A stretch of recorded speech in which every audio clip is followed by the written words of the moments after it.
Добар ден. Македонија секојдневно ја плаќа цената на неспособната и расипничка влада на СДСМ. Преговорите за членство во Европската Унија не почнуваат и не може да почнат се додека фирми донатори на СДСМ добиваат стотици илјади евра преку сомнителни набавки, органите на прогонот се плашат да спроведуваат истраги, судовите го ослободуваат Зоран Заев од очигледна и одговорност за корупција. Администрацијата се полни со некомпетентни партиски кадри. Тоа е тажната и разочарувачка вистина која ја гледаат граѓаните на Република Македонија. Тоа се, за жал, и во голема мера забелешките од Европската Унија.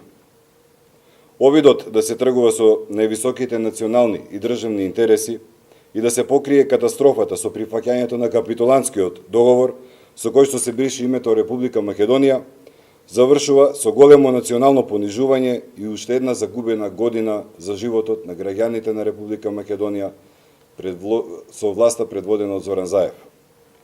Македонија е жртва на неодговорните политики на СДСМ како на домашен, така и на меѓународен план. Економијата тоне, уставниот поредок е поткопан, правната држава е деградирана. Тоа го нотира и Европската Унија со последната одлука да не даде датум за почеток на преговорите. Европската Унија ни покажа дека понижувањето кој ни го приреди СДСМ не наводи никаде. Потребни се суштински реформи. Европската Унија ни стави до знаење дека не може држава која е под власта на Зоран Заев и паѓа за 17 места на индексот на корупцијата и е најкорумпирана држава на тлото на Европа да отпочне со преговори. Европската Унија ни порачува дека не може држава со корумпирано судство, кој ослободува човек од обвинение за кое постојат видеозаписи како бара мито, само затоа што неговото име е Зоран Заев, да отпочне преговори. Европската Унија ни даде до знаење дека држава во која се местат тендерските спецификации на огласи распишани од државни институции, за на нив да може да се пријави однапред позната фирма, блиска до власта, нема и не може да отпочне преговори. Зоран Заев потроши повеќе од една година од животот на граѓаните на Република Македонија, а за жал не направи ништо добро за нив. Европската Унија јасно кажува дека не промената на името, туку вистинските реформи се тие кои ще се потребни на Македонија. А позитивни реформи нема. Видовме дека планот 369, со кој се фалеа Заев и Димитров, е само обид за замајување на домашната и меѓународната јавност и едно големо промашување. Зоран Заев не направи ништо за подобрување на животот на граѓаните.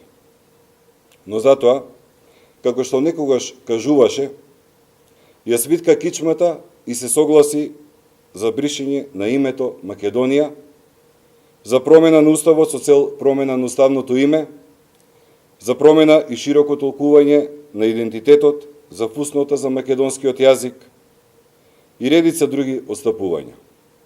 Со тоа негово виткање на кичмата, на македонците им ги зави срцата во јад. Зоран Заев трајно ги наруши позициите на Република Македонија. Државата е понижена и ќе бидат потребни долги години работа за враќање на нејзиниот углед на меѓународен план. За се ова, за велепредавството, за нарушувањето на суверенитетот на државата, но и за сите криминални дејанија кои ги прават, брзо ќе дојде времето кога ќе одговараат.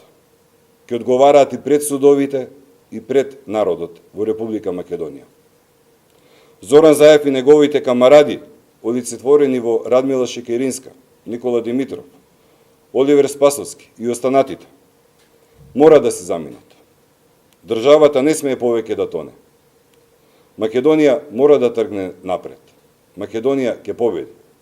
Ви благодарам.